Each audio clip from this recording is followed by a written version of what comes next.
As a new report reveals that remote work is costing Manhattan $12.4 billion a year. New York Republican Congresswoman Nicole Malliotakis joins us now. Thank you, Congresswoman, for joining me.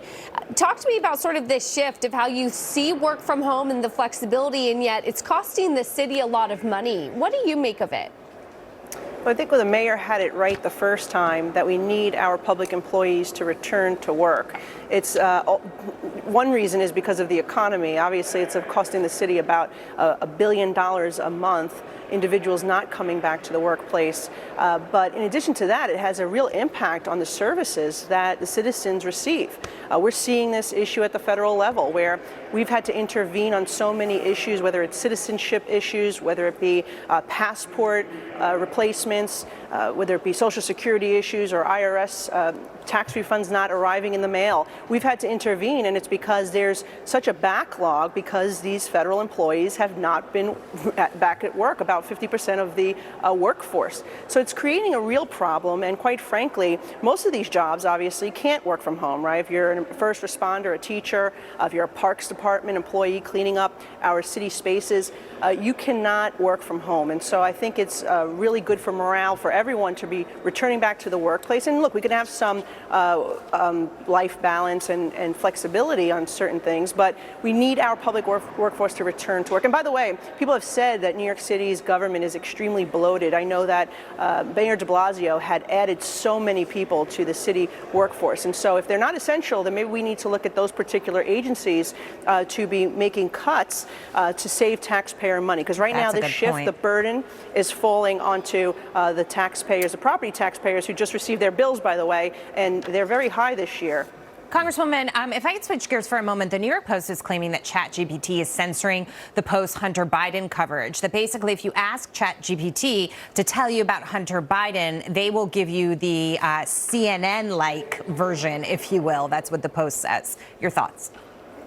Well, look, artificial intelligence is extremely important, and we need to make sure that we're investing in this area because China certainly is, and we need to be competing with other nations. I do get concerned about a bias, and I think that needs to be evaluated further.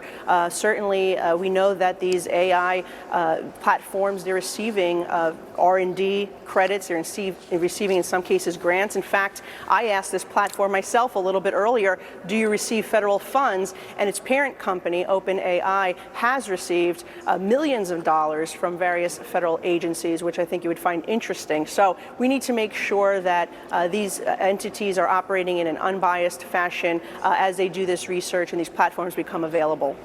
Congresswoman, Vice President Kamala Harris told Politico she doesn't think the Chinese spycraft saga should have an impact on our diplomatic relations. That seems absolutely crazy to me. Your thoughts on that?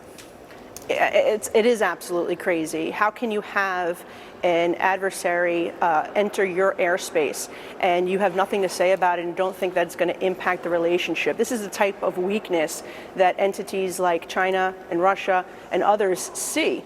And we need to make sure that we are standing firm as a nation to protect our borders, whether it's the southern border, whether it's our airspace. We need to make sure that we are protecting it. And it's a shame that the vice president would come out with a statement like that. And on the other hand, you have our president who has said absolutely nothing on this issue. The American people deserve answers. They deserve transparency. They need to know whether this is a safety concern for all of us. And they don't trust this administration to give them that. And they have refused to do so despite calls from members of Congress that they provide information to the public. These briefings that are taking place, most of them is information that could be unclassified and released to the public. So I don't see why they refuse to address this issue and to take this threat seriously and act accordingly.